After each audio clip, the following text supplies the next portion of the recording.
ప్రియమైన దేవుని బిడ్డలారా, ఈ సాయంకాల సమయంలో మీ అందరికీ కూడా వందనాలు తెలియజేస్తున్నాను క్రీస్తు ప్రభు వారి నామమున.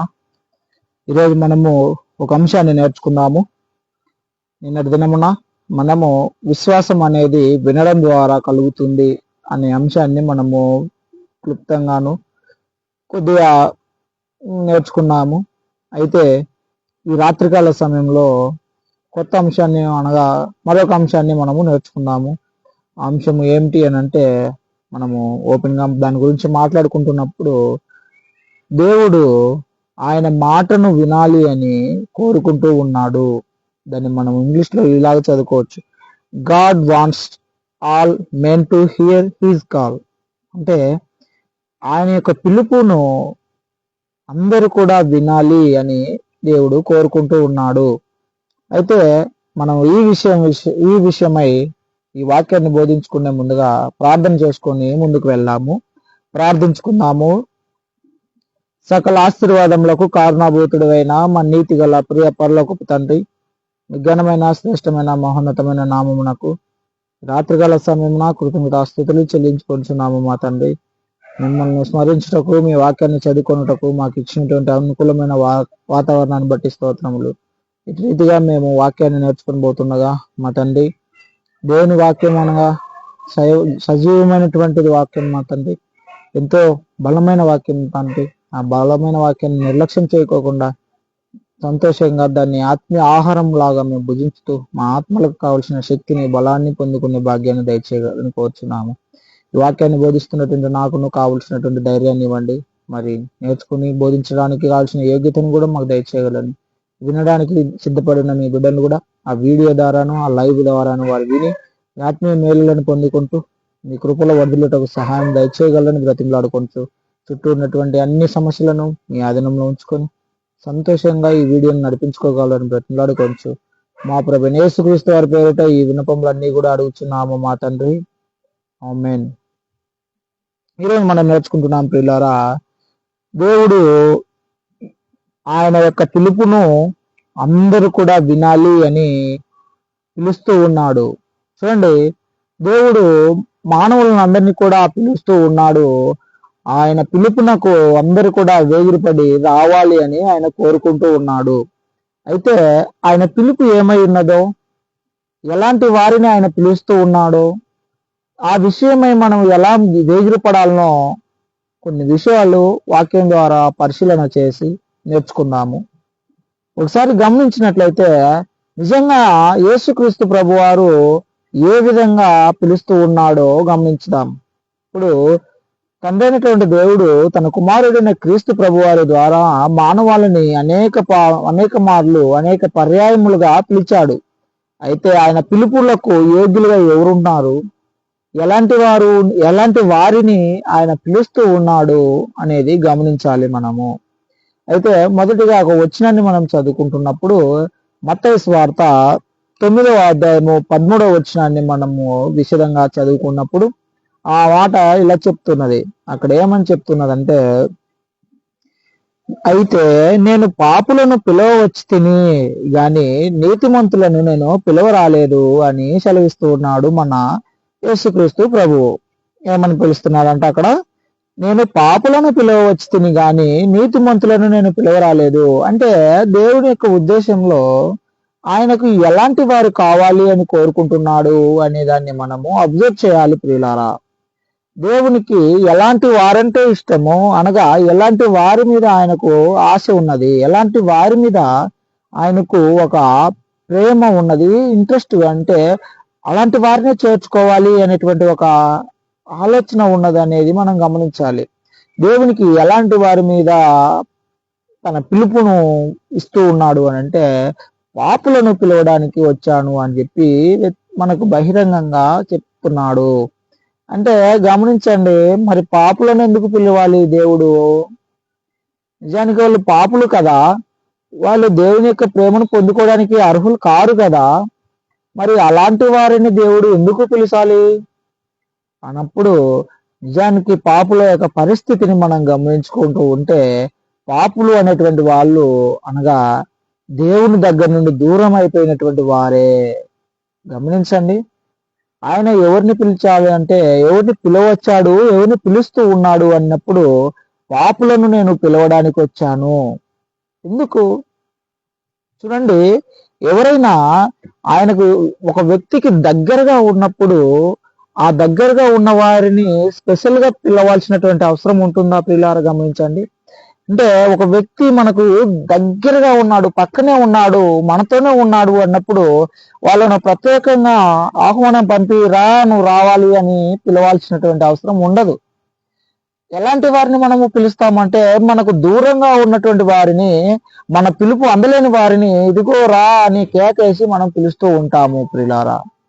అలాగే యేసుక్రీస్తు కూడా ఎలాంటి వారిని పిలవడానికి వచ్చాడు అన్నప్పుడు ఇదిగో నేను పాపులను పిలవనికి వచ్చాను కానీ నీతిమంతులను కాదు, నీతిమంతులు నాతో ఉంటున్నారు, ఆయన వాళ్ళందరూ కూడా తండ్రి మాటల ప్రకారం దగ్గరగానే ఉంటున్నారు, వాళ్ళతో కాదు, నేను వాళ్ళ కోసం కాదు వచ్చింది, ఇదిగో నేను పాపులను పిలవనికి వచ్చాను, పాపులను అందరినీ కూడా నేను పిలవడానికి వచ్చాను, వాళ్ళు నాకు దూరంగా ఉన్నారు కాబట్టి నేను వారిని పిలవడానికి వచ్చాను అనే కాన్సెప్ట్ తో ఇక్కడ యేసుక్రీస్తు ప్రభు పాపులను పిలవడానికి లోకానికి వచ్చాడు అనేది గమనించాలి.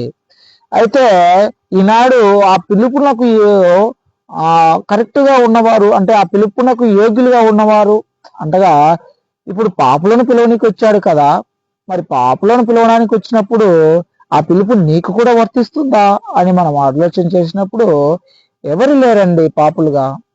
అంటే ఆ పిలుపునకు మనం వేగిరి పడాలి అనే ఆలోచనతో ఒకసారి ఆలోచన చేయండి. ఆ విధంగా మనం ఆలోచన చేయాలి.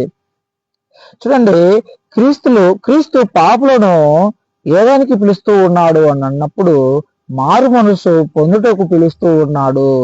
ఇదిగో ఒక మాట మనకు బాగా తెలిసినటువంటి వచనమే.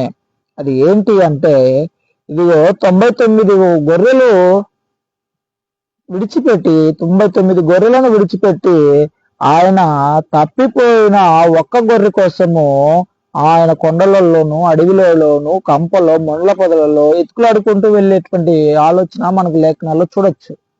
అంటే 99ని విడిచిపెట్టాడు అక్కడ. అంటే విడిచిపెట్టడం మీన్స్ వాళ్ళను ఆల్రెడీ వాళ్ళ దగ్గర పెట్టుకున్నాడు. వాళ్ళ దగ్గర ఆల్రెడీ ఆయన దగ్గర ఆల్రెడీ వాళ్ళు ఉన్నారు. కాబట్టి ఇప్పుడు ఎవరు అవసరమై ఉన్నారు అంటే తప్పిపోయినటువంటి ఒకటి, అనగా అది ఎక్కడో చిక్కుకొని ఉన్నది, దాని మీద ఎంతో ఆశతో ఆ ప్రేమతో ఆయన ఏం చేస్తున్నాడు అంటే అది ఇక నశించిపోవడానికి నాకు ఇష్టం లేదు, కాబట్టి నేను దాన్ని పిలుస్తూ వెళ్తూ ఉన్నాను అని దానికోసం వెళ్తూ దాన్ని రక్షించినటువంటి దాఖలాలను మనం గమనించుకోవచ్చు ఉపమానంలో. ఇలా మనం గమనించుకున్నప్పుడు పాపుల పట్ల దేవునికి ప్రేమ ఎలా ఉన్నదనేది గమనిస్తే అరే నేను పాపిగానే ఉంటే మేలు కదా దేవుడు నన్ను పిలుస్తాడు అనేటువంటి మాట కాదండి. ఇక్కడ యేసుక్రీస్తు ప్రభు వారి యొక్క ఉద్దేశం ఏమిటి అని అంటే పాపులను మారు మనసు పొందడానికి పిలుస్తూ ఉన్నాడు అనేది గమనించాలి. చూడండి, క్రీస్తు పాపులను మారు మనస్సు పొందుటకు పిలుస్తున్నాడు. అంటే వాళ్ళని కూడా నీతిమంతులుగా తయారు చేయడానికి, వాళ్ళను కూడా వాళ్ళ దగ్గర అనగా దేవునికి దగ్గరగా చేర్చడానికి, ఆ విధంగా మనసును మార్చడానికి వారిని పిలుస్తూ ఉన్నాడు యేసుక్రీస్తు ప్రభు. చూడండి, ఎంతమంది మనలో పాపం లేని వారుగా ఉంటున్నామనేది ఒకసారి ఆలోచన చేయాలి. అయ్యో ఆ పిలుపు నాకు కాదులే, ఆ పిలుపు నాకు కాదు, అది ఎవరికో పాపులకంట, నేను పాపిని కాదు కదా, ఇదిగో మా అమ్మ పాపి కాదు కదా, మా నాన్న పాపి కాదు కదా, ఇదిగో లోకంలో ఉన్నటువంటి పలానా గుంపు వాళ్ళు పాపులు కారు కదా, ఆ పిలుపు వాళ్ళకు కాదులే, ఇదిగో వాళ్ళకే, ఇదిగో ఇక్కడున్నారే ఈ ఇంట్లో వాళ్ళకి, ఆ ఇంట్లో వాళ్ళకి, ఇదిగో నీకే అంటూ మనము ఆ పిలుపును నెగ్లెక్ట్ చేయకోకుండా మనము ఆలోచన చేయాలి. ఎందుకంటే మనలో ఎంతమంది పాపం లేని వారిగా ఉంటున్నామో ప్రియులారా గమనించండి. మనకు లేఖనాలు చాలా బాగా తెలుసు. చూడండి, అక్కడ ఏం చెప్తున్నాడు అంటే ఏమిటంటే మనలో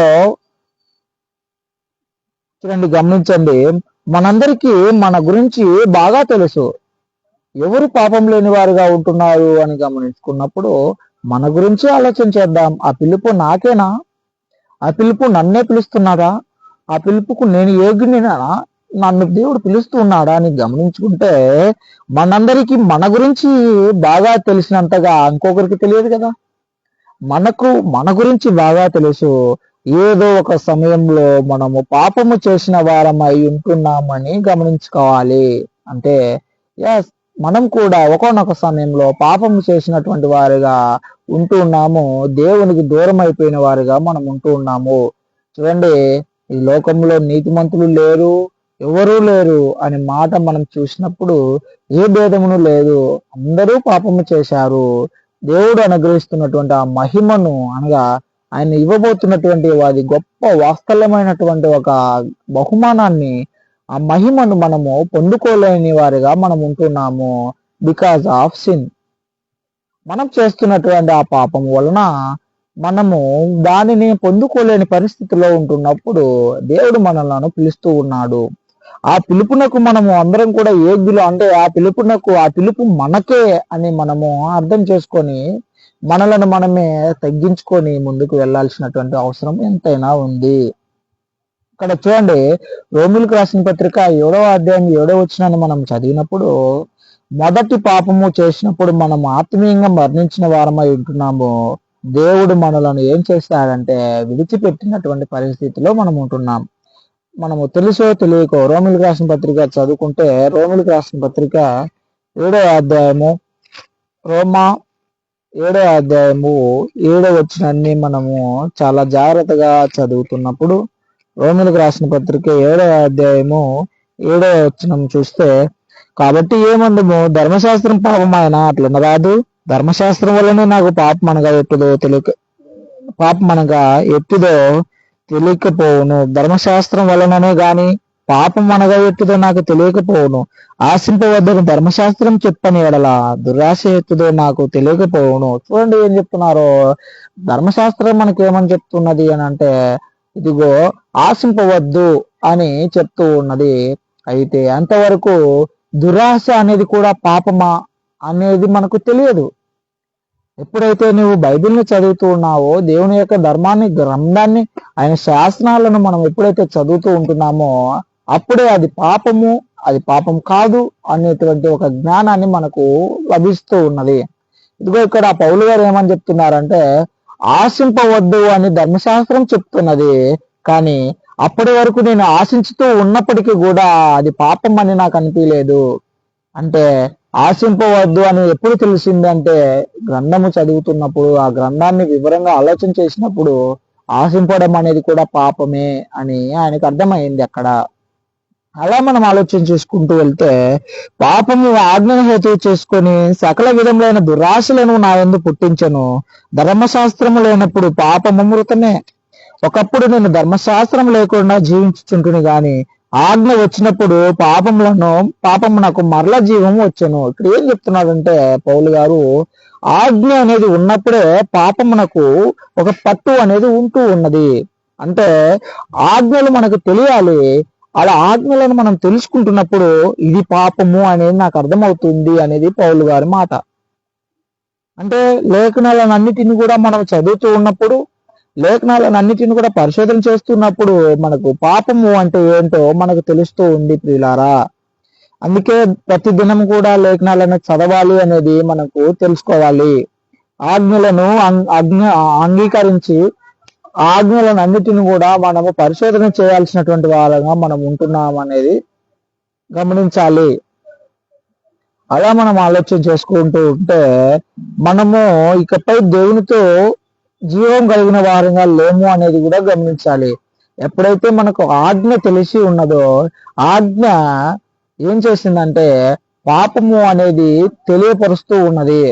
ఆజ్ఞ అనేది మనకు తెలిసినప్పుడే ఫలానా పాపము అనేది కూడా మనకు తెలుస్తూ ఉన్నది. అందుకే ఆజ్ఞను హేతువు చేసుకొని పాపం అంటే ఏంటో నాకు చూపిస్తూ ఉన్నది అని చెప్పాడు. అయితే అలా ఆజ్ఞలు తెలిసినప్పటికీ కూడా మనం పాపంలో చేస్తూ ఉంటున్నామేమో అనేది గమనించాలి. అలా గమనించిన తర్వాత దేవునికి మనము చాలా దూరం అయిపోయాము అనేది కూడా మనము అంగీకరించాలి. దాన్ని యాక్సెప్ట్ చేయాల్సిన వారుగా మనం ఉన్నాము. అవును, ఆజ్ఞలు తెలిసాయి, ఈ ఆజ్ఞను నేను తరచూ మీరుతూనే ఉన్నానే, మరి ఈ ఆజ్ఞలు మీరిన తర్వాత నా పరిస్థితి ఏంటి అని అన్నప్పుడు, అవును నేను ఈ ఆజ్ఞలు మీరిన తర్వాత పాపము చేసిన వాడిగా నేను ఉంటున్నాను, ఇందువలన నేను దేవునికి చాలా దూరంగా వచ్చాను అనేది మనం అర్థం చేసుకోవాల్సిన వారము.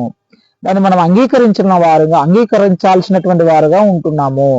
అలా మనం ఆలోచన చేసుకుంటే ఇప్పుడు మనము ఆయన పిలుపునకు ఖచ్చితంగా మనము పలకవలసిన వారిగా మనం ఉంటూ ఉన్నాము కదా.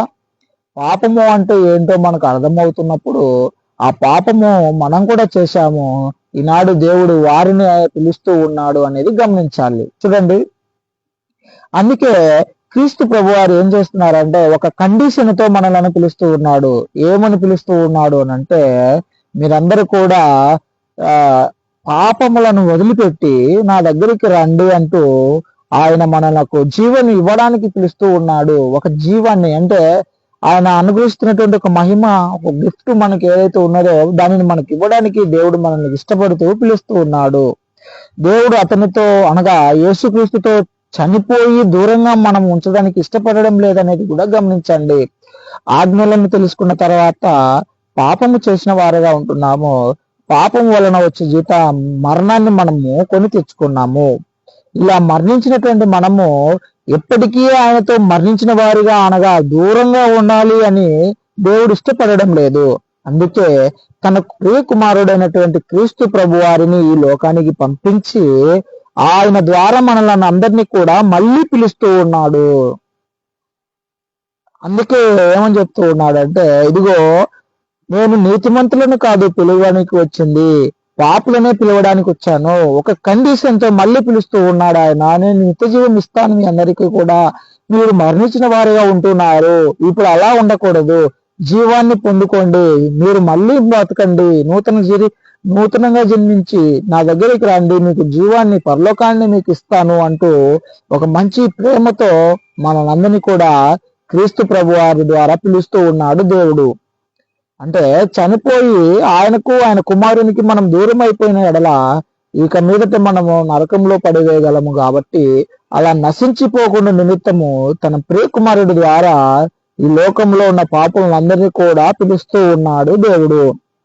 చూడండి, అందుకే మనల్ని అందరినీ కూడా మళ్ళీ జీవింపజేయుటకు దేవుడు ఎంతో అభిలాష కలిగి ఉన్నాడు, ఇష్టపడుతూ ఉన్నాడు. నా ప్రియ కుమారులు వీళ్ళందరూ కూడా నా బిడ్డలు కదా, వీళ్ళందరూ కూడా నా నుండి దూరం అయిపోయారు, పాపము చేసిన వారుగా ఉంటూ ఉన్నారు, ఇక మీదట అలా ఉండకూడదు, నాతో పాటు ఉండాలి అంటూ తన కుమారుని ద్వారా మనల్ని అందరినీ కూడా ఒకటిగా చేర్చడానికి, యేసుక్రీస్తు ద్వారా ఒకటిగా చేర్చడానికి దేవుడు ఇష్టపడుతూ ఉన్నాడు, ఆయన కోరుకుంటూ ఉన్నాడు. అందుకే ఈ లోకమును దేవుడు ఎంతో ప్రేమించాడనేటువంటి మాట మనకు తెలుస్తూ ఉంటుంది. ఆయన ప్రేమ, ఆయన వాత్సల్యను మనం గమనిస్తే దేవుడు లోకమును ఎంతో ప్రేమించెను కాగా తన అద్వితీయ కుమారుని యందు పుట్టినవాడు ప్రతివాడు నశింపక నిత్య జీవం పొందినట్లు ఆయన ఈ లోకానికి పంపించాడు. క్రీస్తు ప్రభు వారిని ఎందుకు పంపించాడు ఈ లోకానికి అని ఆలోచన చేస్తే, ఎవడు కూడా నశింపకూడదు, ఎవడు కూడా మళ్ళీ వాడు నశించి నాశనానికి వెళ్ళిపోకూడదు, ఇక మీదట వారు అందరూ కూడా నశింపకోకుండా జీవించాలి, వారికి నిత్య జీవమును అనుగ్రహించాలి, వారందరూ కూడా మళ్ళీ చేర్చుకుంటాను అంటూ తన ప్రియ కుమారుని ఈ లోకానికి పంపించాడు మన తండ్రి అయినటువంటి దేవుడు. ఇలా ఆయన లోకమును ప్రేమిస్తున్నటువంటి విషయాన్ని మనకు చాలా గొప్పగా చెప్తూ ఉన్నాడు. అది మనం గమనించుకుంటూ ఆ పిలుపునకు మనము వేగిరపడవలసిన వారిగా ఉంటూ ఉన్నాము. అంటే ఆ పిలుస్తున్నటువంటి పిలుపును మనము అంగీకరించి, అవును నన్నే పిలుస్తూ ఉన్నాడు, క్రీస్తు దగ్గరికి నేను చేరాలి, ఇప్పుడు ఇదిగో ఎక్కడో దూరంగా ఉంటున్నటువంటి వారిని మనం కేకేసి పిలిచినప్పుడు ఆ పిలుపు వారికి వినబడిన ఎడల ఖచ్చితంగా వాళ్ళు వెనక్కి తిరిగి చూసి ఎందుకు పిలుస్తున్నావని దగ్గరికి వస్తారు. మనం కూడా చాలా దూరంగా ఉంటున్నాము, ఈనాడు ఒక పిలుపు మనకు వినబడుతుంది, మళ్ళీ దగ్గరికి రండి అని. ఆ పిలుపునకు మనం ఏమి చేయాలి అంటే వెనక్కి తిరిగి ఆ పిలుపు దగ్గరికి మనం అందరం కూడా చేరాల్సిన వారిగా ఉంటూ ఉన్నాము ప్రియులారా. అందుకే దేవుడు ఏమంటున్నాడంటే, మనుషులందరూ కూడా తన మాట వినవలనని మానవులందరినీ కూడా పిలుపునిస్తూ ఉన్నాడు దేవుడు. మన సబ్జెక్ట్ కూడా అదే కదా. 2 పేతురు 3వ అధ్యాయం 9వ వచనం గమనించినప్పుడు, మనుషులందరూ కూడా మారు మనసు పొందాలనని పిలుస్తూ ఉన్నాడు అనేది గమనిస్తాం మనం. అక్కడ ఏమని ఉన్నదంటే, ఇదిగో దేవుడు ఆలస్యం చేస్తూ ఉన్నాడు అని అంటే, మనుషులందరూ కూడా చెప్తున్నాడు దేవుడు ఆలస్యం చేస్తూ ఉన్నాడు అని అనుకుంటున్నారు. కానీ ఆయన ఆలస్యము, ఆయన దీర్ఘశాంతము మానవుల యొక్క మారు మనసు కోరుతున్నదని ఒప్పుకోండి, గమనించండి అని అక్కడ లేఖనాలు మనకు చెప్తూ ఉన్నాయి. ఇదిగో దేవుని యొక్క దీర్ఘశాంతం, ఆయన ఇంకా మన ఎడల ఎందుకు ఓపిక కలిగి ఉంటున్నాడని గమనించినప్పుడు, ఆయన మనల్ని అందరినీ కూడా పిలుస్తూ ఉన్నాడు. ఆ పిలుపునకు మనము ఆన్సర్ ఇవ్వాలి, అంటే ఆ పిలుపునకు మనము ఖచ్చితంగా రెస్పాండ్ అవ్వాలి. ఆ రెస్పాండ్ కోసం ఏం చేస్తున్నాడు అంటే, దేవుడు ఇంకా ఓపిక అంటే దీర్ఘశాంతం గలవాడిగా ఉంటూ ఉన్నాడు. ఆయన పిలుపునకు మనం రెస్పాండ్ అయ్యేంత వరకు కూడా మనలను దేవుడు పిలుస్తూనే ఉన్నాడు. కానీ ఆ పిలుపు మనకి వినపడుతూ కూడా మనం రెస్పాండ్ అవ్వలేదు అని అంటే, అది దేవుని యొక్క దీర్ఘశాంతానికి మనము చాలా పరీక్ష పెడుతున్నాము. ఏమో, మారు మనసు పొందకపోతే నశించుతావని లేఖనాల్లో చెప్పిన మాట మనం తెలుసుకోవాలి. ఆయన అనుకుంటే చిటిక క్షణంలో మనల్ని అందరినీ కూడా నాశనం చేయగలడు. నాశనాన్ని కొని తెచ్చుకోకూడదనే దేవుని యొక్క కోరిక. ఇలా మనం గమనించుకుంటూ పోతే, అందరూ మారు మనసు పొందుటకు ఆయన మనందరినీ కూడా పిలుస్తూ ఉన్నాడు. మనం మారు మనసు పొందడానికి ఆయన ఏమైనా చేయగలడు, ఎంతవరకు చేయగలడు అని అంటే, మనం ఒకటే చదువుకోవాలి, ఒకటే గుర్తు చేసుకోవాలి. అవును, మానవులందరూ కూడా మారు మనసు పొందడానికి దేవుడు ఏం చేస్తున్నాడు అని అంటే, ఆయన గొప్పగా మనల్ని ప్రేమించి తన ప్రియ కుమారుని లోకం మీదకి పంపి, ఆ లోకంలో ఉన్నటువంటి పాపులందరి కొరకు ఆ ప్రియ కుమారుని సిలువలో మరణింపజేశాడు. అది మనం గమనించాలి. ఇదిగో దేవుడు మానవులను పిలుస్తూ ఉన్నాడే, పిలుస్తూ ఏం చేస్తున్నాడు దేవుడు? ఊరికే పిలుపునిస్తే సరిపోతుందా అంటే లేదు. ఆయన ఒక గొప్ప మహాకార్యాన్ని లోకంలో జరిపించి, ఆ కార్యం ద్వారా ఇప్పుడు మనల్ని అందరినీ కూడా బాహాటంగా పిలుస్తూ ఉన్నాడు. ఇప్పుడు అది మనం అర్థం చేసుకోవాలి. క్రీస్తు ప్రభు వారి యొక్క మరణం ద్వారా ఈ లోకంలో ఆ పిలుపు ప్రతి ఒక్కరికి కూడా చేర్చుతుంది. ప్రతి ఒక్కరికి కూడా ఆ పిలుపు వినపడుతూ ఉన్నదనేది గమనించాలి. మనము మారు మనసు పొందడానికి ఆయన ఈ లోకంలో తన కుమారుణ్ణి మరణింపజేశాడు అంటే, అంతకంటే గొప్ప పని ఇంకోటి ఏమైనా ఉంటుందా అంటే, ఇంక ఏమైనా ఉంటే చూపించండి ఒకసారి మనమే. అంతకు మించిన పని మనము ఇంకొకటి అవసరం మనకు లేదు కూడా. తన ప్రియకుమారుణ్ణి మరణింపజేసినటువంటి గొప్ప పని ఈ లోకంలో ఇంకొకటి లేదు. అలాంటి మాటలు మనం గమనించుకుంటూ పోతే చూడండి, 2 కొరింథీయులకు రాసిన పత్రిక 5వ అధ్యాయం 14వ వచనాన్ని మనం చదువుకుంటే, 2 కొరింథీయులకు రాసిన పత్రిక 5వ అధ్యాయము 14వ వచనాన్ని మనం చదువుకుంటే, 5వ అధ్యాయము 14వ వచనాన్ని మనం చదువుకున్నప్పుడు, క్రీస్తు ప్రేమ మమ్మల్ని బలవంతం చేయుచున్నది, ఏలయనగా అందరి కొరకు ఒకడు మృతి పొందను గనుక అందరూ మృతి పొందరని, జీవించు వారికి మీదట తన కొరకు జీవించక తమ నిమిత్తము మృతి పొంది తిరిగి లేచిన వాని కొరకే జీవించుటకు ఆయన మన అందరి కొరకు మృతి పొందనని నిశ్చయించుకుంటున్నాము. ఏమంటున్నాడంటే, తండ్రి అందరి కొరకు మరణించుటకు తన కుమారుణ్ణి పంపాడు. ఇక మీదట మనమందరం కూడా చనిపోయామనేది అర్థం చేసుకుంటూ మనమేం చేయాలనంటే, ఆ మరణానికి మనము రెస్పాండ్ అవుతూ రియాక్ట్ అయ్యి, ఇక మీదట మనం కూడా ఆ కుమారుని కోసం జీవించాల్సిన వారిగా మనం ఉంటున్నాము. ఇక మీదట పాపం చేసినటువంటి వారందరూ కూడా ఆ క్రీస్తు ప్రభు వారి యొక్క మరణము ఈనాడు మన అందరికీ కూడా సఫిషియెంట్ గా సరిపోతూ ఉంది.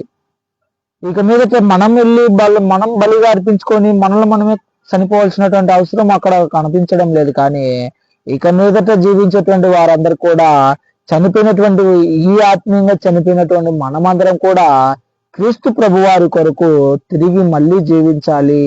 ఆయన ఆజ్ఞలను లోబడుతూ ఆయన పిలుపునకు దగ్గరగా చేరి ఆ పిలుపుని ప్రకారము నడుచుకోవాలి అనేది దేవుని యొక్క మాట. చూడండి, ఇక్కడ ఏం చెప్తున్నాడంటే, క్రీస్తు ప్రేమ మమ్మల్ని బలవంతం చేయుచున్నది, ఎలాగనగా అందరి కొరకు ఒకడు మృతి పొందెను. ఎవరి కోసము మృతి పొందాడంట క్రీస్తు ప్రభు? అందరి కొరకు ఒక్కడే మృతి పొందెను. అయితే గనుక అందరూ మృతి పొందిరని అందరి కొరకు ఒక్కడే మృతి పొందితే ఇప్పుడు అందరూ మృతి పొందినట్లే. అయితే అందరూ మృతి పొందిరని జీవించు వారికి మీదట తమ కొరకు కాక తమ నిమిత్తము మృతి పొంది తిరిగి లేచిన వారి కొరకే జీవించుటకు ఆయన మనందరి కొరకు మృతి పొందినని నిశ్చయించుకుంటున్నాము. ఆయన అందరి కొరకు మృతి చెందాడు. అయితే ఆయన ఎందుకు మృతి చెందాడు అని అంటే బ్రతుకుతున్నటువంటి వారందరూ కూడా, అనగా జీవిస్తున్నటువంటి వారందరూ కూడా ఇక మీదట నా కోసం జీవించాలి.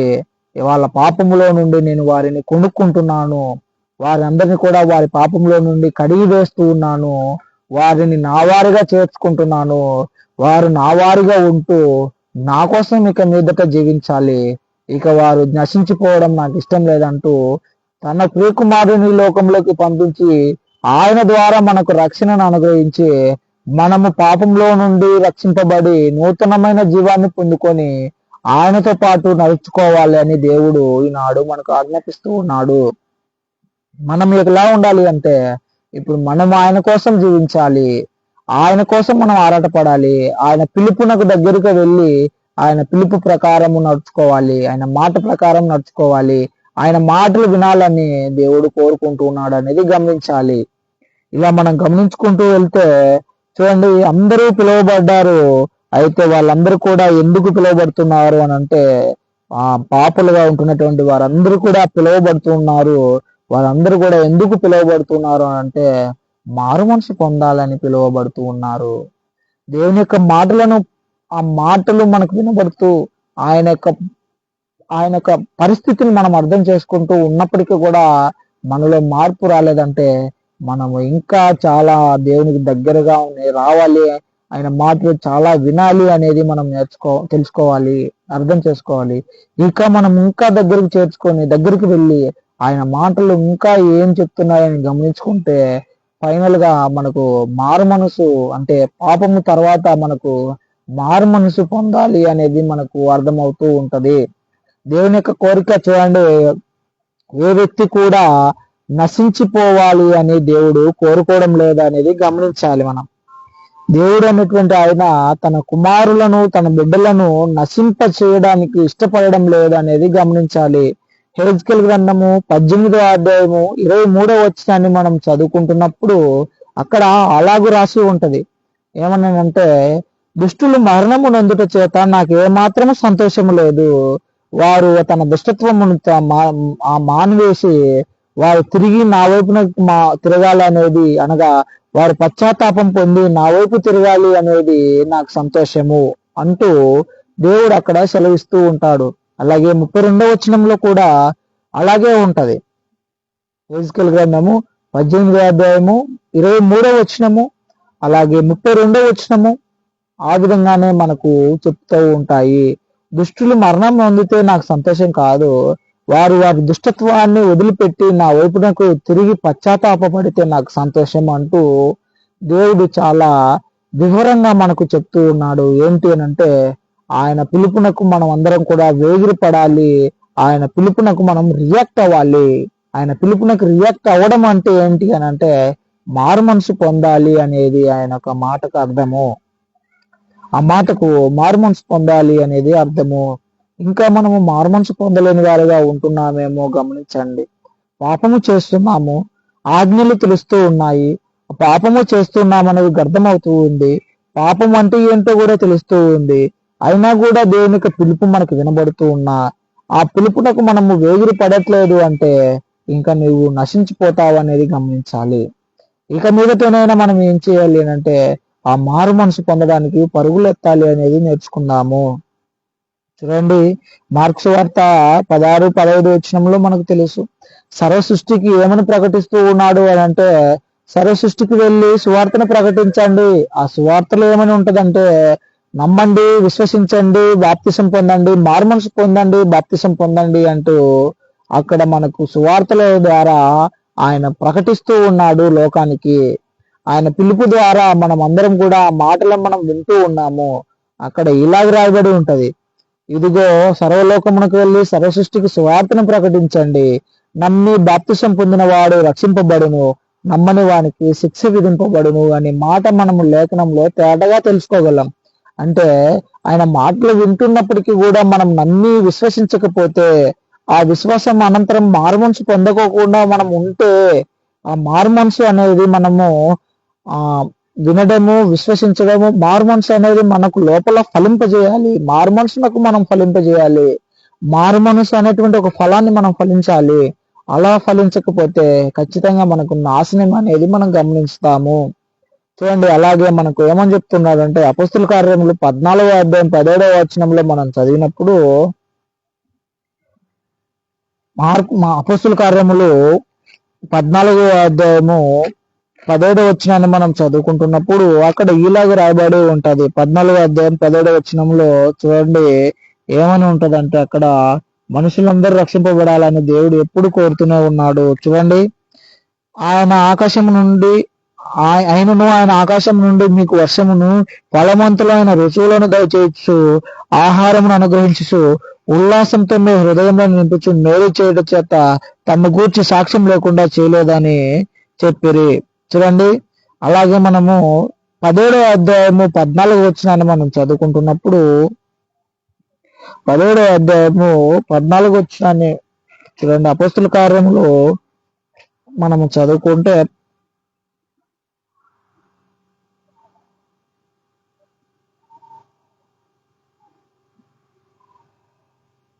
చూడండి, ఒకసారి గమనించాలి. 17వ అధ్యాయము అపొస్తలుల కార్యములు 17వ అధ్యాయము 27-28 వచనాల్లో మనం చదువుకుంటున్నప్పుడు, అపొస్తలుల కార్యములు 17వ అధ్యాయము 30వ వచనాన్ని మనం చదువుకుంటున్నప్పుడు, ఆ అజ్ఞాన కాలములను దేవుడు చూచి చూడనట్టుగా ఉండను, ఇప్పుడైతే అంతటను అందరూ మారుమనసు పొందవల్లని మనుషులకు ఆజ్ఞాపిస్తూ ఉన్నాడు. ఏమని చెప్తూ ఉన్నాడంట అక్కడ, ఆ అజ్ఞాన కాలంలో దేవుడు చూసి చూడనట్టు ఉన్నాడే కానీ ఇప్పుడు తన కుమారుడైన క్రీస్తు ప్రభువారు వచ్చిన తర్వాత అందరూ మారుమనసు పొందాలి అని నిశ్చయిస్తూ ఉన్నాడు, ఆజ్ఞాపిస్తూ ఉన్నాడు. It is command. ఈయన కమాండింగ్ చేస్తున్నాడు. ఇప్పుడు అంటే రిక్వెస్ట్ మాత్రం కాదు, కానీ అంటే అది చెయ్యండి అని ఇట్లా బుజ్జగించడం లేదు. మారుమనసు పొందండి అని ఆయన ప్రయాసపడడం లేదు. మారుమనసు పొందండి అని ఆయన రిక్వెస్ట్ చేయడం లేదు, అడుక్కోవడం లేదు, ఆయన ఆజ్ఞాపిస్తున్నాడు. అంటే దాని అర్థము ఇది ఖచ్చితంగా చేయవలసినటువంటి విషయము. మారుమనసు పొందాలి అనేది ఖచ్చితంగా చేయవలసినటువంటి విషయము. చూడండి, పాపులుగా ఉంటున్నామని తెలుసుకుంటూ, ఆయన నశింపజేస్తాడని తెలుసుకుంటూ ఉన్నప్పుడు, మారుమనసు పొందాలని ఆయన కమాండింగ్ చేస్తూ ఉన్నాడని తెలిసినప్పుడు, మనం మారుమనసు పొందలేకపోతే ఆయన పిలుపునకు మనము ఖచ్చితంగా రెస్పాండ్ అవ్వలేని వారిగానే ఉంటున్నాము. తద్వారా మనకు నాశనము అనేది గమనించాలి. అందరూ కూడా నశింపుపోకుండా ఉండాలి అనేది దేవుడి కోరిక అయితే, మనం నశించుకోకుండా ఉండడానికి ఆయన పిలుపునకు మనము వేగిరపడాలి. చూడండి, లేఖనాల్లో మనం చాలా బాగా మనం తెలుసుకున్నట్టయితే ఆయన మహిమని మనకు ఇవ్వాలని కోరుకుంటున్నాడు. ప్రియులారా, ఆయన మనకు మహిమని ఇవ్వడానికి పిలుస్తూ ఉన్నాడు.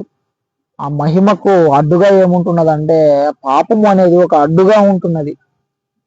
ఆ పాపము అనేది మనకును ఆయనకు అడ్డుగా వచ్చి అది అనుగ్రహిస్తున్నటువంటి ఆ మహిమను మనం పొందుకోలేని వారిగా మనం ఉంటున్నాము. ఆ మహిమను మనం పొందుకోవాలి అని అంటే మనం ఖచ్చితంగా రెస్పాండ్ అవ్వాలి ఆయన యొక్క పిలుపునకు. అలా మనం గమనించుకుంటూ ముందుకు వెళ్ళినట్లయితే చూడండి, దేవుడు మంచిగానే ఉంటున్నాడు, కానీ మారు మనసు పొందడానికి మనలందరం కూడా వేగిరపడాలి అని ఆజ్ఞాపిస్తూ ఉన్నాడు, నియమిస్తూ ఉన్నాడు. నియమాలను మనము అంగీకరించిన వారంగా మనం ఉండాలి. చూడండి, ఇక్కడ ఎఫెసీయులకు రాసిన పత్రిక 2వ అధ్యాయం 1వ వచనంలో మనం చూస్తే, మన పాపముల చేతను అపరాధముల చేతను చచ్చిన వారమై ఉన్నప్పుడు దేవుడు ఆయన కుమారుడి ద్వారా మనల్ని అందరినీ కూడా పిలుస్తూ ఉన్నాడు అనేది మనం చూసుకోగలము. ఎఫెసీయులకు రాసిన పత్రిక 2వ అధ్యాయము 1వ వచనంలో, మీ అపరాధముల చేతను పాపముల చేతను మీరు చచ్చిన వారై ఉండగా ఆయన మిమ్మల్ని క్రీస్తుతో కూడా బ్రతికించెను. ఎలా ఉంటున్నాం మన పరిస్థితి అంటే, అపరాధముల చేతను పాపముల చేతను మనం చచ్చిన వారమై ఉన్నప్పుడు క్రీస్తుతో కూడా మనలను పిలుస్తూ ఉన్నాడు, క్రీస్తుతో కూడా మనలను బ్రతికింపజేయాలని కోరుకుంటూ ఉన్నాడు. అందుకే ఇప్పుడు మనం చనిపోవాల్సినటువంటి అవసరం లేదు. అంటే నీ పాపముల కొరకు నువ్వు బలిగా అర్పించబడి నువ్వు నాశనానికి అప్పగించుకునేటువంటి పరిస్థితి నీకు అవసరం లేదు. ఇప్పుడు నువ్వేం చేయాలని అంటే మనందరి కోసం ఒక ఆయన చనిపోయాడు. ఇక మీదట మనం జీవించే జీవితం మన కోసం చనిపోయి తిరిగి లేచిన క్రీస్తు కోసమే జీవించాలి అనేది మనం తెలుసుకోవాలి. అలా మనం గమనించుకుంటూ పోతే మనము ఆయనకు చెందిన వారమని గమనించుకుంటూ ఆయన కోసం మనం జీవించాల్సిన వారుగా మనం ఉంటున్నాము. ఇక్కడ చూడండి, మనమందరం కూడా పాపముల చేత అపరాధముల చేత చచ్చిన వారమై ఉన్నప్పుడు ఆయన మనలను క్రీస్తుతో కూడా బ్రతికించను. ఆయన మనలను ఇప్పుడు బ్రతికించాడు.